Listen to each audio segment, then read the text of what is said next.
Ce podcast vous est proposé par Total Energy.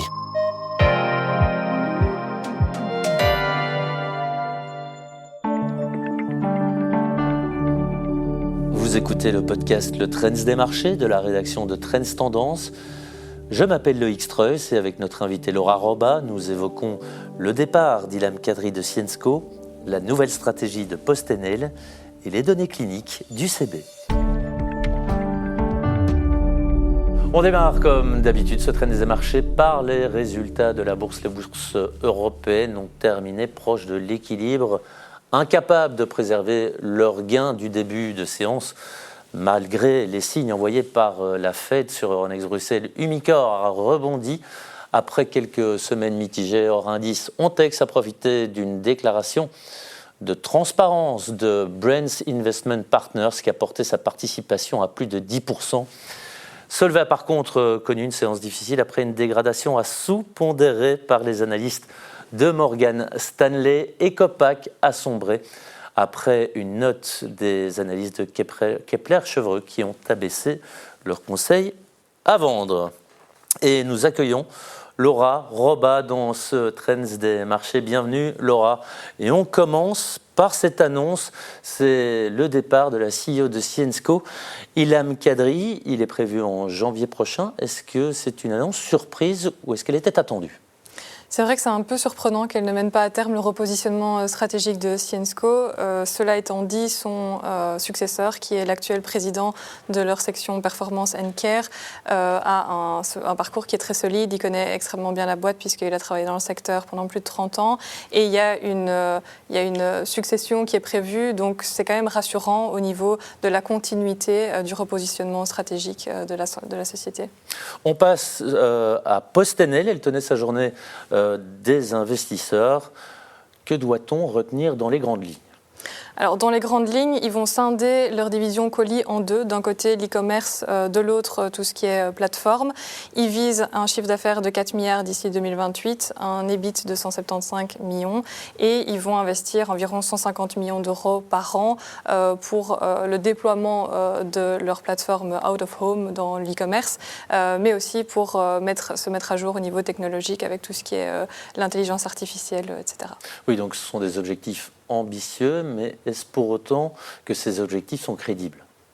Alors, ce qu'il y a, c'est que PostNL a déçu dans le passé sur sa capacité à atteindre les objectifs qui s'étaient fixés. Donc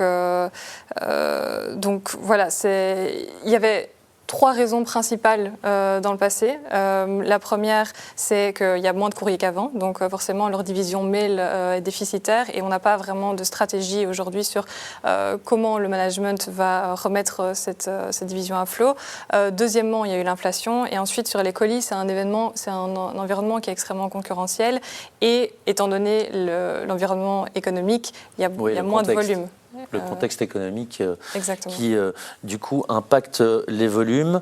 Et puis, je pense que les postes, et ça vaut chez nous évidemment, évoluent dans un environnement un peu incertain. On passe à UCB qui a publié les nouvelles données cliniques ce matin. Effectivement, donc c'est des données à long terme sur leur médicament phare, le Bimzelx, pour 2 indications qui ont déjà été approuvées. Ces données, elles montrent qu'après 3-4 ans, le Bimzelx est toujours efficace. Donc c'était une bonne nouvelle dans le sens où ces 2 indications qui étaient le psoriasis en plaques et la maladie de Verneuil, qui sont 2 indications principales, mais pas de grande surprise pour le marché dans le sens où le potentiel de Bimzelx a déjà été démontré. Et donc d'un côté, si je comprends bien, on a des nouvelles positives et de l'autre, on a constaté une légère baisse du titre. Quelle est l'explication de ce contraste ? Alors, ça a potentiellement à voir avec le fait que Sanofi a publié les résultats de son étude de phase 2 dans la maladie de Verneuil ce matin.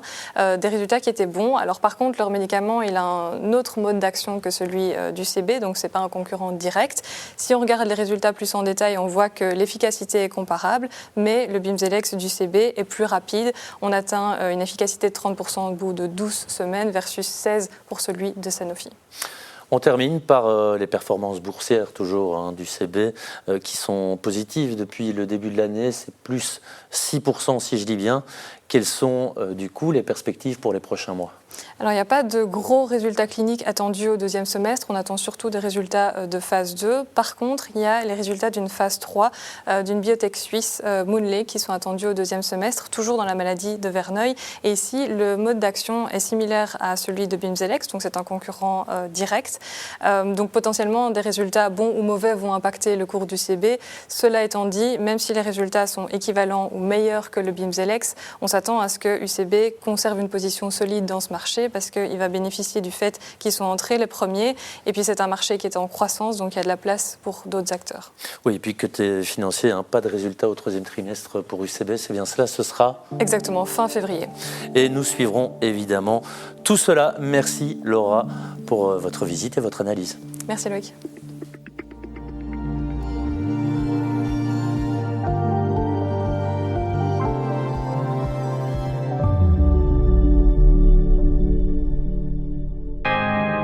Merci d'avoir écouté ce podcast proposé par Total Energy.